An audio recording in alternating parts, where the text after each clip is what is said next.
Hello student, इस video में हम पूरा वीएस कोड का सेटअप करने वाले हैं सी लैंग्वेज के लिए। ठीक है, तो वन बाय वन हम सारी स्टेप्स को देख लेते हैं कि हमको कौन कौन सी स्टेप्स का ध्यान रखना है। ठीक है, तो चलिए हम स्टार्ट करते हैं। देखो, हमारी जो स्टेप्स रहेगी वो क्या है। पहले आपको इंटरनेट कनेक्ट करना है, उसके बाद हम वीएस कोड का इंस्टॉलेशन देखेंगे। देन वीएस कोड के अंदर ही आपको कुछ एक्सटेंशन इंस्टॉल करने हैं। मैं ये भी बताऊंगी हम वीएस कोड क्यों यूज कर रहे हैं, कंपाइलर क्यों यूज कर रहे हैं। ठीक है, फिर आपको पाथ सेटअप करना पड़ेगा कंपाइलर का, फिर हम वेरीफाई भी करेंगे कि इंस्टॉलेशन प्रॉपरली हुआ है या नहीं। और एंड में मैं आपको वीएस कोड के अंदर कुछ ऑप्शंस भी इनेबल करना बताऊंगी। ठीक है, तो एंड तक बने रहना। अगर कुछ भी बीच में स्किप हुआ तो फिर बाद में आपको दिक्कत हो सकती है। ठीक है, तो सबसे पहले हम थ्योरी देख लेते हैं कि हम वीएस कोड को क्यों यूज कर रहे हैं। तो सबसे पहले हमारा टॉपिक आता है कि व्हाट इज आईडीई। ठीक है, तो IDE stands for integrated development environment. अब देखो, इंटीग्रेटेड मतलब क्या होता है कि सारी चीजें, हर टूल हमको एक ही प्लेस पे मिल जाना। ठीक है, तो जैसे हमारा जो वीएस कोड रहता है उसमें क्या रहता है कि आपको फाइलें भी एक ही जगह पे मिल जाएगी, कि हमारा जो फ़ोल्डर है उसमें फाइलें भी हमको दिख रही है। हम कोड भी वहीं पे लिख सकते हैं और वहीं पे एग्ज़ीक्यूट भी उसको करवा सकते हैं इज़िली। ठीक है? तो ये जो सारी चीज़ें हमको एक ही प्लेस पे मिल रही है, इसलिए इसको इंटीग्रेटेड कहा जाता है। ठीक है? तो आईडीई से क्या होता है कि हमको कोड लिखना, उसको एडिट करना और रन करना और उसमें एरर्स वगैरह फाइंड करना बहुत ईज़ी हो जाता है। ठीक है? तो हमारे सी के लिए कौन-कौन से आईडीई होती है वो देख लेते हैं हम। तो जो सी और सी प्लस प्लस है उसके लिए कोड ब्लॉक्स भी वर्क करता है and dev C plus plus भी। बट हम वीएस कोड यूज़ करेंगे। वीएस कोड में इसलिए यूज़ करवा रही हूँ क्योंकि ताकि आपको ये दूसरी लैंग्वेजेस में भी वर्क करेगा। भले ही आप आगे जाके जावा करो, पाइथन करो या फिर वेब डेवलपमेंट सीखो। ठीक है? तो वीएस कोड आपको हर डेवलपमेंट में काम आएगा। ठीक है? तो उसके बाद हमको क्या करना पड़ेगा, वीएस कोड के एक्सटेंशन इंस्टॉल करने पड़ेंगे। अब एक्सटेंशन क्या है? देखो, वीएस कोड तो एक तरीके से हमने एक आईडी इंस्टॉल कर ली, बट उसके अंदर जो उसके एक्स्ट्रा फीचर्स रहते हैं, जो एक्स्ट्रा एक्सटेंशन रहेंगे, वही हमारी कोड को लिखने में जो है मदद करेंगे। ठीक है? तो हम क्या करेंगे, 2 एक्सटेंशन इंस्टॉल करेंगे, C C plus plus code runner. मैं इंस्टॉलेशन करते टाइम आपको बताऊँगी कि कौन-सा किस पर्पज़ के लिए हम इंस्टॉल कर रहे हैं। दूसरा हम इंस्टॉल करेंगे कंपाइलर। अब कंपाइलर क्या करता है, कंपाइलर भी एक प्रोग्राम ही है, मतलब एक फाइल ही है जो क्या करता है, कोड को कन्वर्ट करता है मशीन लेवल लैंग्वेज में। अब देखो, हम क्या करेंगे कि हम तो प्रोग्रामिंग लैंग्वेज यूज़ कर रहे हैं, बट वो कंप्यूटर को समझ में नहीं आती। कंप्यूटर को सिर्फ 0 और 1 समझ में आता है। तो हम क्या करेंगे कि हमारा जो सी का कोड है, वो लिखेंगे और कंपाइलर उसको क्या कर देगा, सी के कोड को एक ईएक्सई फाइल में कन्वर्ट करके कंप्यूटर को दे देगा। ठीक है? तो ये एक ट्रांसलेटर की तरह वर्क करता है, जो डॉट सी फाइल लेगा और इसको ईएक्सई फाइल में कन्वर्ट कर देगा। ठीक है? तो हम जो कंपाइलर यूज़ करेंगे उसका नाम है MinGW। और कंपाइलर सिंटैक्स एरर भी चेक करता है। सिंटैक्स मतलब मैंने ऑलरेडी बता चुकी हूँ कि सिंटैक्स मतलब रूल्स होता है कि जो भी स्टेटमेंट आप लिख रहे हैं, वो प्रॉपर रूल में हो। अगर वहीं पे एरर मिल जाती है तो कंपाइलर आपका जो प्रोग्राम है उसको बीच में ही रोक देता है कि अभी एरर है, वो रन करने के लिए प्रोग्राम को नहीं भेज सकता। ठीक है? तो वो एरर पहले सुधारेगा, उसके बाद आपको ये कोड को रन करेगा। ठीक है? तो चलिए हम वन बाय वन इंस्टॉल कर लेते हैं सारी चीज़ें। आपको सबसे पहले ब्राउज़र ओपन कर लेना है और इंटरनेट को भी कनेक्ट कर लेना है। ब्राउज़र आपके पास कोई-सा भी चलेगा, क्रोम भी हो सकता है, माइक्रोसॉफ्ट एज भी हो सकता है। ठीक है? देन आपको उसको सर्च करना है वीएस कोड डाउनलोड। और ऐसे जैसे आप सर्च करेंगे आपके पास बहुत सारी वेबसाइट्स आ जाएगी, बट हमको जो एक ऑफिशियल वेबसाइट है codebossvisualstudio.com, वहीं से हमको वीएस कोड को डाउनलोड करना है। ठीक है?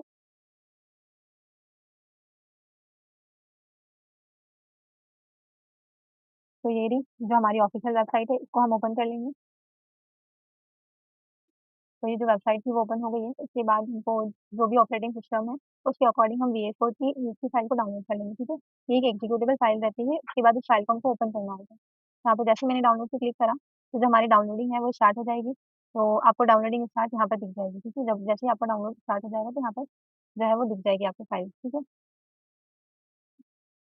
तो देखिए, जैसे मैंने यहाँ पर डाउनलोड पे क्लिक करा तो मेरा जो वीएस कोड है वो डाउनलोड हो रहा है। हमको एक चीज़ और डाउनलोड करनी है जो कि है कंपाइलर। तो जैसे वीएस कोड डाउनलोड हो रहा है, हम साथ में कंपाइलर भी कर लेते हैं। और कंपाइलर का नाम है हमारा MinGW डाउनलोड। हम सर्च कर लेंगे, उसके बाद जो ऑफिशियल वेबसाइट आएगी इसकी, हम उसी पे से MinGW को इंस्टॉल करेंगे। ठीक है? ये देखिए, यहाँ पे हमारा वीएस कोड जो है वो अभी डाउनलोड हो रहा है और हमने MinGW को भी ओपन कर लिया है और ये इसकी ऑफिशियल वेबसाइट है। ठीक है? MinGW minimalist GNU for Windows download. ठीक है? इसको आपको क्लिक करना है। ठीक है, तो ये MinGW की जो ऑफिशियल वेबसाइट थी वो हमारी ओपन हो चुकी है और हम इस पे कर देंगे डाउनलोड पे क्लिक। तो जो हमारा वीएस कोड है वो तो हो ही रहा है डाउनलोड, बट साथ में जो MinGW है वो भी डाउनलोड हो रहा है। ठीक है? देखो, मैं आपको ऑलरेडी बता चुकी हूँ कि हम वीएस कोड क्यों कर रहे हैं। वीएस कोड में हम कोड लिखेंगे और वहीं पे हमको रन होके मिलेगा। लेकिन कंपाइलर ही क्या करेगा, हमारी सी फाइल को ईएक्सई फाइल में कन्वर्ट करेगा, मतलब एग्जीक्यूटेबल फाइल में। ठीक है? तो वो काम तो कंपाइलर का ही काम है कन्वर्ट करना, इसलिए कंपाइलर यूज करते हैं। बट कोड लिखने के लिए हम वीएस कोड का यूज करेंगे। तो देखिए, मेरे पास वीएस कोड भी का जो सेटअप है वो भी डाउनलोड हो गया है और MinGW भी डाउनलोड हो चुका है। ठीक है, अब हमको क्या करना है, इसको इंस्टॉल करना है। तो फर्स्ट हम पहले वीएस कोड को इंस्टॉल कर लेते हैं। तो इसी फाइल को डबल क्लिक करना है आपको यहीं से, तो ये फाइल क्या हो जाएगी, ओपन हो जाएगी। ठीक है, या तो फिर आप यहाँ से भी उसको ओपन कर सकते हैं। तो हमारी ये फाइल ओपन हो गई है। अब यहाँ पे आपको आई एक्सेप्ट द एग्रीमेंट पे क्लिक करना है। उसके बाद नेक्स्ट, देन वापस से नेक्स्ट, और उसके बाद फिर से नेक्स्ट। देन यहाँ पे एक ऑप्शन आएगा क्रिएट अ डेस्कटॉप आइकॉन, तो आप उसको क्लिक कर लीजिए ताकि डेस्कटॉप पे वीएस कोड का आइकॉन बन जाए। और उसके बाद वापस से नेक्स्ट, और नेक्स्ट के बाद यहाँ पे इंस्टॉल पे क्लिक कर लेना है। तो ये जो वीएस कोड का इंस्टॉलेशन है वो हो स्टार्ट हो गया है।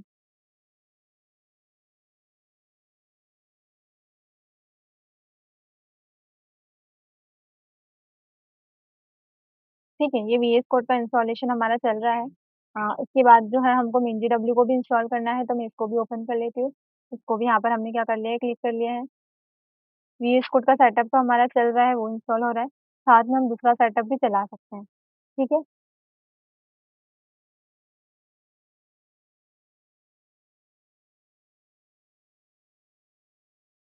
तो ये मिंजी डब्ल्यू का सेटअप है।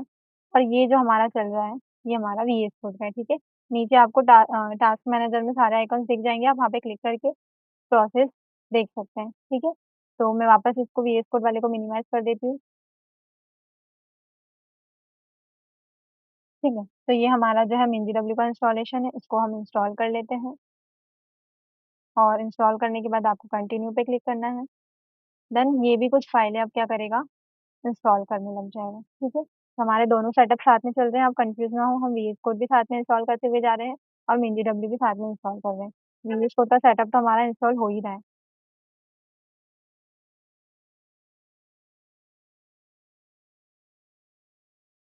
तो यहाँ पे ये थोड़ा टाइम लेगा, तो आपको हड़बड़ी नहीं करना है कि ये हुआ क्यों नहीं, अभी तक हुआ क्यों नहीं। इसमें टाइम लगता है क्योंकि बहुत सारी फाइलें होती है जो कि हमारी डाउनलोड हो रही होती है। ठीक है, तो यहाँ पर हम वीएस कोड को भी चेक कर लेते हैं कि इधर तो चल रहा है, वीएस कोड हुआ या नहीं। तो हमारा वीएस कोड भी प्रॉपर इंस्टॉल हो रहा है। ठीक है, तो ये हमारा मेन जी डब्ल्यू है, और ये वाला जो है वो हमारा वीएस कोड है।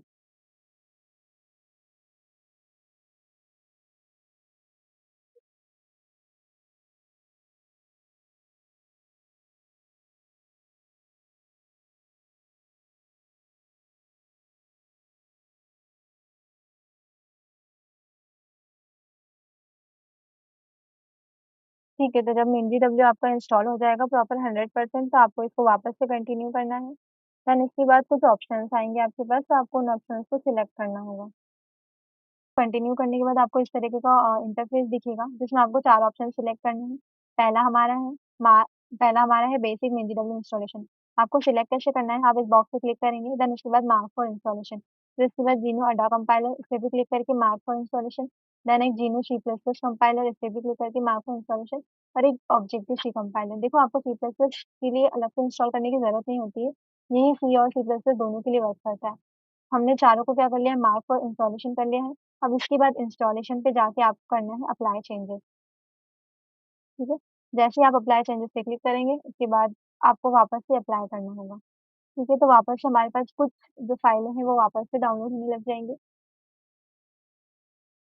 और इसके बाद आपको कुछ भी नहीं करना है, सिंपली इसके बाद क्लोज कर देना है, तब जब ये पूरा इंस्टॉल हो जाए तब। ठीक है, तो उसके बाद हमको डब्ल्यू करने को कुछ नहीं करना है, और ये जो है हमारा वी कोड इंस्टॉल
तो हमने जो भी यहाँ पे चेंजेस अप्लाई किए थे वो हो चुके हैं और हमारी फाइलें क्या हो गई है, इंस्टॉल हो गई है। तो अब हमको इसको क्या कर देना है, क्लोज। ठीक है, और ये देखो जो चारों ऑप्शन हमने सिलेक्ट करे थे वो ग्रीन कलर के हो गए। सिंपली आपको बस इसको यहाँ पे क्लोज कर देना है। ठीक है, और यहाँ पे मैं नीचे VS कोड को भी चेक कर लूंगी। तो देखो VS कोड भी हमारा क्या हो गया है, इंस्टॉल हो चुका है। तो यहाँ पर लास्ट में आपको उसको फिनिश करना है। ठीक है, कंफ्यूज नहीं होना है। हमने VS कोड को अलग इंस्टॉल किया है और MinGW को अलग इंस्टॉल किया है। ठीक है, तो MinGW में हमने 4 चीजें सिलेक्ट करी थी और VS कोड के अंदर हमको ज्यादा प्रोसीजर नहीं थी, सिर्फ नेक्स्ट करके हमको सिर्फ इंस्टॉल ही करना था। ठीक है, तो अब हमारा काम है कि MinGW तो हमने इंस्टॉल कर लिया है। अब हमको जो भी MinGW इंस्टॉल हुआ है उसका पाथ सेटअप करना पड़ेगा, क्योंकि हमको सिस्टम वेरिएबल में उसको देना है। ठीक है, तो सबसे पहले आप सर्च कर लीजिए यहाँ पर दिस पीसी। ठीक है, यहाँ पे आप सर्च कर लीजिए दिस पीसी। तो जैसे ही हमने दिस पीसी सर्च करा तो ये ऑप्शन आ गया है, उसको क्लिक कर लीजिए। तो हम यहाँ पे दिस पीसी में क्यों जा रहे हैं, क्योंकि देखो दिस पीसी में जा रहे हैं इसलिए क्योंकि जो हमारी MinGW की फाइल इंस्टॉल हुई थी वो हुई थी C ड्राइव में। ठीक है, तो हमको उसका जो पाथ है वो सेट करना पड़ेगा। तो यहाँ पर आपको क्या करना है, पहले C ड्राइव को ओपन करना है।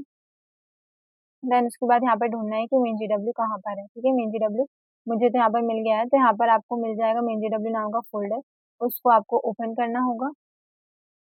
और जैसे ही आप ओपन करेंगे तो यहाँ पर और भी दूसरे फोल्डर्स आ जाएंगे जिसमें आपको एक बिन फोल्डर को ओपन करना है।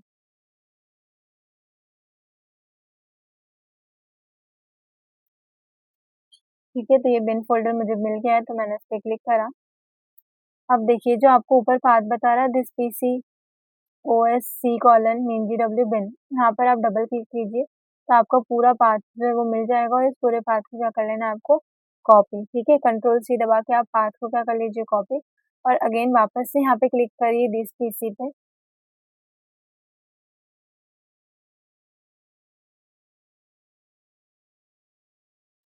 और यहाँ पे आपको नीचे आके करना है, किसी भी चीज को सिलेक्ट नहीं करना है, आपको बस इधर आके राइट क्लिक करना है। ठीक है, लेफ्ट क्लिक ना करें, लेफ्ट क्लिक से चीजें सिलेक्ट होगी, बट मुझे प्रॉपर्टीज में जाना है इसलिए यहाँ पर आकर हम डायरेक्ट राइट क्लिक करेंगे और प्रॉपर्टीज पे जाएंगे।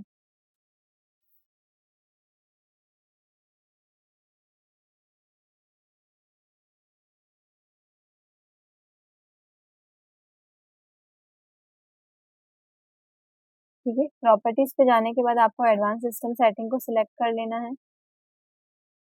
देखिए मैं जो भी प्रोसीजर बता रही हूँ, अगर आपको इसमें कोई भी कंफ्यूजन हो तो आप कमेंट बॉक्स में मुझसे पूछ सकते हैं।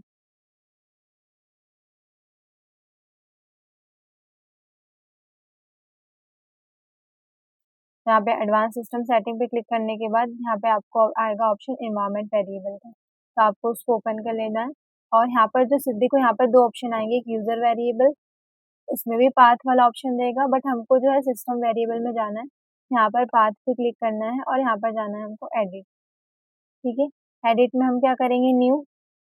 और न्यू के बाद आपको यहाँ पे जो पाथ हमने कॉपी करा था Ctrl+C से, उसे यहाँ पे पेस्ट कर देना है Ctrl+V से। ठीक है, पाथ पेस्ट करने के बाद आप यहाँ पर एक स्लैश लगा लीजिए और यहाँ पर हम कर देंगे इसको भी ओके और ओके, देन ओके। ठीक है, हमने हमारी जो ये प्रोसेस थी वो MinGW हमने इंस्टॉल किया था, 4 ऑप्शन सिलेक्ट किए थे और फिर अब MinGW का हमने पाथ क्या कर दिया, सेट कर दिया। तो हम इसको वेरीफाई कर लेते हैं कि जो भी MinGW का पाथ हमने सेट करा है वो प्रॉपर हुआ है या नहीं। तो कैसे चेक करेंगे, वेरीफाई कैसे करना होगा, आप जस्ट नीचे सर्च बॉक्स में सर्च कीजिए।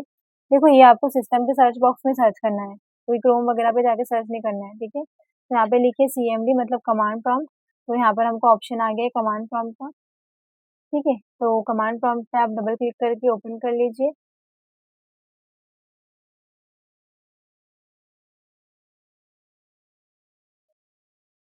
तो ये जो हमारा कमांड प्रॉम्प्ट है ये ओपन हो गया है। तो यहाँ पे आपको जस्ट लिखना है GCC और स्पेस देके डैश V लिखना है। और जैसे ही आप ये लिखेंगे उसके बाद आप एंटर कर दीजिए। तो एंटर करने के बाद हमको इतना बड़ा कुछ कुछ लाइनें दिख गई हैं। तो यहाँ पर जो है सिंपली GCC का जो वर्जन लिखा है, मतलब जो कंपाइलर हमने इंस्टॉल किया है उसका वर्जन लिखा हुआ है। तो अगर आपको वर्जन दे दिया है इसका मतलब आपका पाथ जो है वो सक्सेसफुली ऐड हो चुका है। ठीक है, तो अब हमको MinGW में और कुछ एक्स्ट्रा चीज करने की जरूरत नहीं है। और ये जो आपको इंटरफेस दिख रहा है ये ब्लैक ब्लैक, ठीक है, डार्क थीम में, ये हमारा वीएस कोड का है। वीएस कोड को मैंने ओपन नहीं करा है, वीएस कोड ऑटोमेटिकली जैसे मैंने फिनिश पे क्लिक करा था वो ऑटोमेटिक ओपन हो गया था, ठीक है। तो मैं पहले इसको क्लोज कर देती हूँ। ठीक है, तो यहाँ पर देखो हमने क्रिएट डेस्कटॉप आइकन को सिलेक्ट करा था तो वीएस कोड का आइकन भी बन चुका है। तो आप यहाँ पे भी डबल क्लिक करके ओपन कर सकते हैं और नीचे सर्च बॉक्स में भी सर्च कर सकते हैं वीएस कोड, तो वहाँ से भी आपका जो वीएस कोड है वो ओपन हो जाएगा।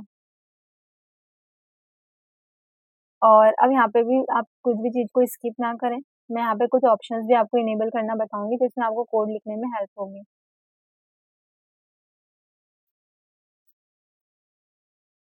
ठीक है, देखो वीएस कोड जो है वो डायरेक्ट फाइलें नहीं चलाता है, ये इसको चाहिए सबसे पहले फोल्डर, ठीक है। तो कभी भी हम कुछ भी कोड कर रहे हैं तो सबसे पहले आप आपका फोल्डर बना के रख लीजिए और फिर जो भी आपको फाइल बनानी है आप उस फोल्डर के अंदर बनाते रहिएगा, ठीक है। तो हम बाहरी यहाँ पर डेस्कटॉप पे एक फोल्डर बना लेते हैं। मैंने यहाँ पर राइट क्लिक करा और न्यू न्यू पे जाने के बाद आपको ऑप्शन मिल जाएगा फोल्डर, और मैं एक फोल्डर बना लेती हूँ यहाँ पे। जैसे मैंने इस फोल्डर का नाम लिखा सी ट्यूटोरियल और एंटर, ठीक है। तो ये जो मेरा फोल्डर है वो प्रॉपरली बन चुका है। अब इस फोल्डर को मैं ओपन करना चाहती हूँ वीएस कोड के अंदर, तो हमारा वीएस कोड तो यहाँ पे हमने ओपन कर लिया था। तो ये वीएस कोड का इंटरफेस है, आपको धीरे धीरे इसकी आदत हो जाएगी। तो यहाँ पे फाइल, फिर आप फाइल को न्यू फाइल ओपन कर सकते हो, बट यहाँ पे करना नहीं है, हमेशा आप फोल्डर ही ओपन करना, ठीक है। तो ये जैसे जैसे आप यूज़ करेंगे वैसे वैसे आपको आ जाएगा। मैं जैसे बताऊंगी जिस जिस चीज़ों की ज़रूरत पड़ेगी हम उस टाइम में आपको बताती रहूंगी, ठीक है। तो फाइल पे जाना है, आपको पहले क्या करना है, ओपन फोल्डर करना है, ठीक है। हम फोल्डर को ओपन करेंगे और कौन से वाले फोल्डर को ओपन करेंगे, जो हमने डेस्कटॉप पे बनाया है, ठीक है। तो अभी जो है वो हमारी जो लोकेशन है वो क्या बता रहा है यहाँ पे, डेल। तो हमको कहाँ पे जाना है, डेस्कटॉप पे। तो आप यहाँ पे सर्च कीजिए, देखिए डेस्कटॉप कहाँ पर है। तो ये मुझे डेस्कटॉप मिल गया, तो मैंने डबल क्लिक करा तो देखो ये मेरी लोकेशन आ गई, जिस पीसी डेस्कटॉप। और डेस्कटॉप पे मेरे यहाँ पे एक फोल्डर है सी ट्यूटोरियल करके, इसको मैंने क्लिक कर दिया है। और क्लिक करने के बाद सिलेक्ट फोल्डर,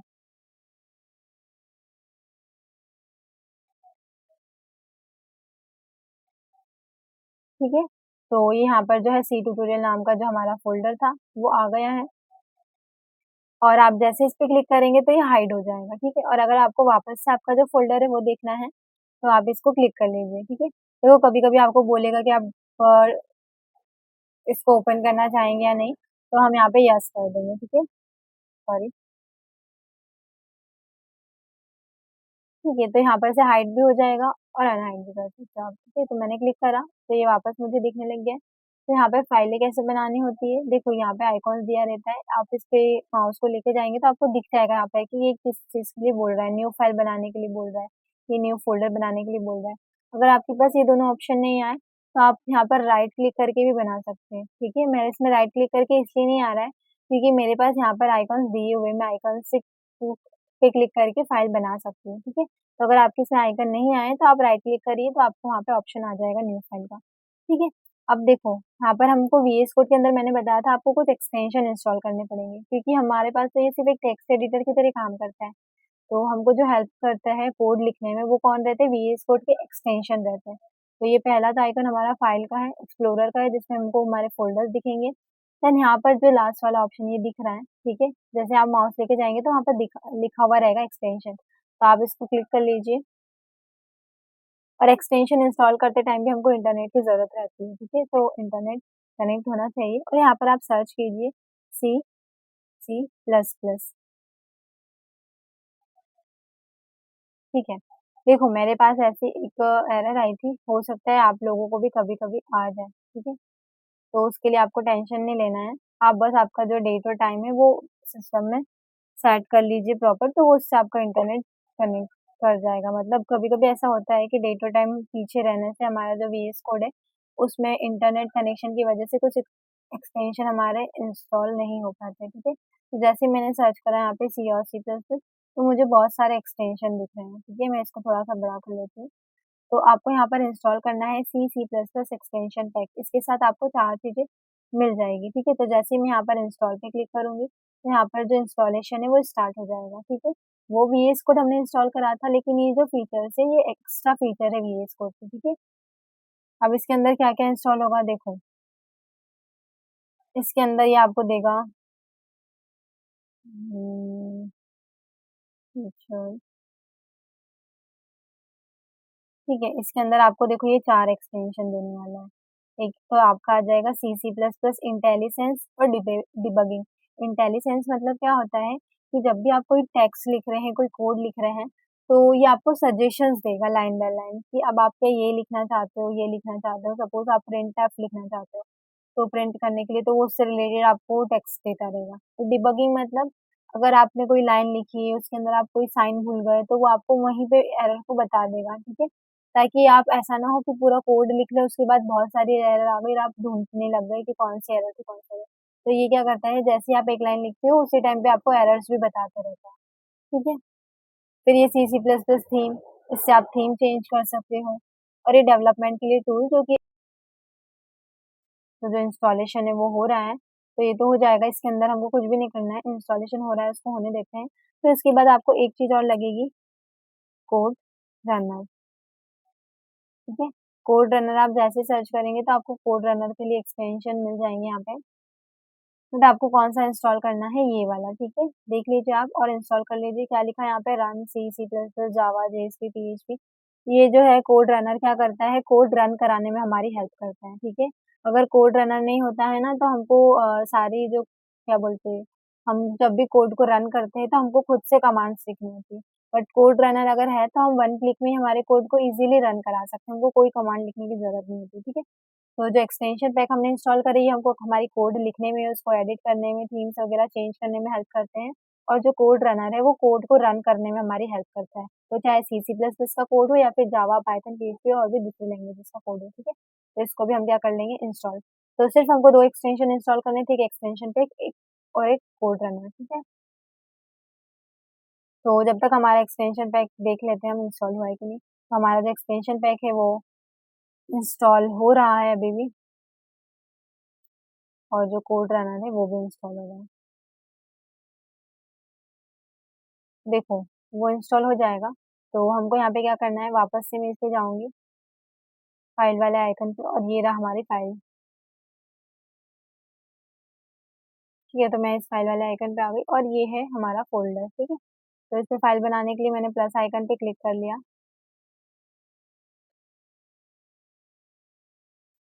और मैंने यहाँ पर फाइल का नाम दिया है हेलो डॉट सी, ठीक है। डॉट सी क्यों दिया है, क्योंकि हर फाइल का अपना एक एक्सटेंशन होता है, वो पीडीएफ हो या फिर वीडियो हो या फिर इमेजेस हो, ठीक है। तो एक्सटेंशन से ही हमको पता चलता है कि हमारी फाइल में किस टाइप का डेटा है, ठीक है। तो मैंने यहाँ पर डॉट सी लिखा, इसका मतलब कि ये फाइल के अंदर हमारा जो है सी टाइप का कोड है, ठीक है।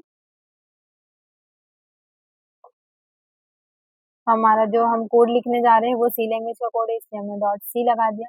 उसके बाद हम यहाँ पे कोड लिखने वाले हैं, ठीक है। और मैं क्या लिखूंगी, आपको इसका बिल्कुल भी टेंशन नहीं लेना है, क्योंकि हम ये आगे वाले लेक्चर में कवर कर लेंगे कि ये वाली पर्टिकुलर लाइन क्यों लिखी है, बेसिक स्ट्रक्चर क्या होता है इसी का, ठीक है। आपको बस इसमें ये ध्यान रखना है कि आपको भी हमने जो वीएस कोड इंस्टॉल किया उसमें क्या क्या चीजें इंस्टॉल करी, एक्सटेंशन इंस्टॉल करे, और वीएस कोड की कुछ ऑप्शंस हैं वो भी आपको इनेबल करना मैं यहाँ पे बता दूंगी, ठीक है। तो हम यहाँ पे कोड लिखना स्टार्ट करते हैं, पहले एक्सटेंशन देख लेते हैं वो हुए या नहीं।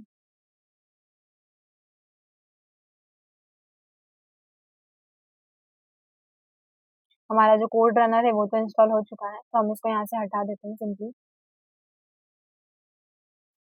और जो एक्सटेंशन पैक है वो भी हमारा इंस्टॉल होने वाला है। तो हमारा जो एक्सटेंशन पैक था वो भी इंस्टॉल हो चुका है, तो हम इसको भी यहाँ से हटा देंगे, ठीक है।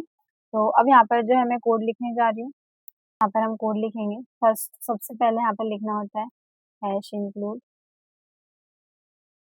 stdio.h hint man. देखो अब ये डॉट है, डॉट का मतलब होता है कि आपकी फाइल सेव नहीं हुई।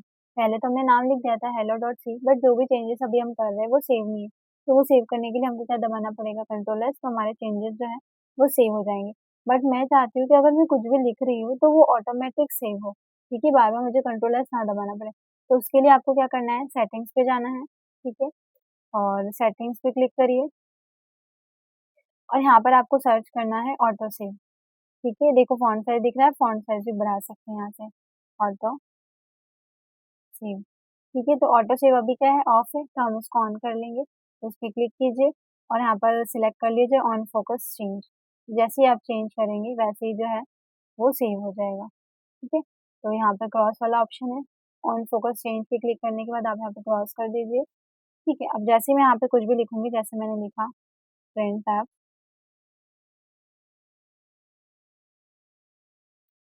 हेलो वर्ल्ड, ठीक है, तो ये क्या हो रहा है, ऑटोमेटिक सेव होता जा रहा है। ठीक है, तो इसके बाद अब हमको कैसे रन कैसे करना होगा। रन करने के लिए हम यहाँ पे करते हैं राइट क्लिक। ठीक है, आप यहाँ से भी आप कोड को रन कर सकते हो। ठीक है, इस पे जाके रन कोड करेंगे तो भी आपको कोड रन करके यहाँ पर मिल जाएगा टर्मिनल पे। और नहीं तो आप क्या करेंगे, राइट क्लिक करेंगे, दूसरा ऑप्शन है राइट क्लिक और रन कोड, तो भी आपको यहाँ पे ऑप्शन मिल जाएगा। ठीक है, अब देखिए यहाँ पे ऐसा है कि अगर आप यहाँ पे क्लिक करोगे तो यहाँ पे आपको बताएगा ये कंट्रोल प्लस अल्टर एन, कि मतलब जो है आप शॉर्टकट भी यूज कर सकते हैं रन करने के लिए। ठीक है, हम राइट क्लिक करेंगे और रन कोड करेंगे। ठीक, अब देखो ये क्या हो रहा है, यहाँ पर इसने हेलो वर्ल्ड तो दिया, बट यहाँ पर कहाँ दिया उसने, आउटपुट पे। बट जो भी आप प्रिंट स्टेटमेंट चलाएंगे ना, वो आउटपुट पे तो रन हो जाता है, लेकिन जब इनपुट लेने की बारी आती है तो ये आउटपुट वाले पे हमको इनपुट लेने के लिए कोई फंक्शनैलिटी नहीं है कि यहाँ पर आउटपुट से आप फंक्शन आप इनपुट लो। ठीक है, तो इनपुट लेने के लिए हम यूज करते हैं टर्मिनल, तो जो भी हमारा कोड रन हो रहा होता है वो हमको आउटपुट पे नहीं चलाना होता है, वो हमको टर्मिनल पे चलाना होता है। ठीक है, तो टर्मिनल पे रन करने के लिए हम क्या करेंगे, वापस से सेटिंग्स पे जाएंगे और फिर यहाँ पे सेटिंग्स पे क्लिक करना है और फिर यहाँ पे सर्च करना है रन इन टर्मिनल।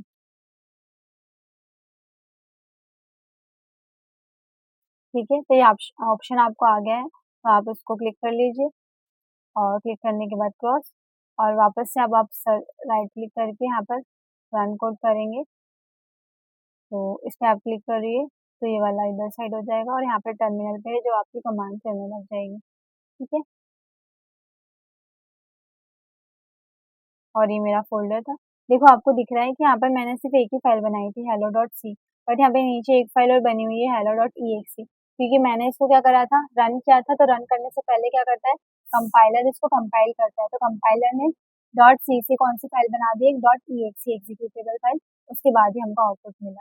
ठीक है, तो ये हेलो वर्ल्ड हमको आउटपुट मिल चुका है। ठीक है, तो नेक्स्ट लेक्चर में हम इन डिटेल देखेंगे कि ये सारा चीज़ें हैं वो हमने क्या लिखा है और बेसिक स्ट्रक्चर हमारे सी लैंग्वेज का क्या होता है। ठीक है, अगर आपको इससे रिलेटेड कोई भी कंफ्यूजन हो इंस्टॉलेशन से रिलेटेड, तो आप कमेंट बॉक्स में मुझसे पूछ सकते हैं।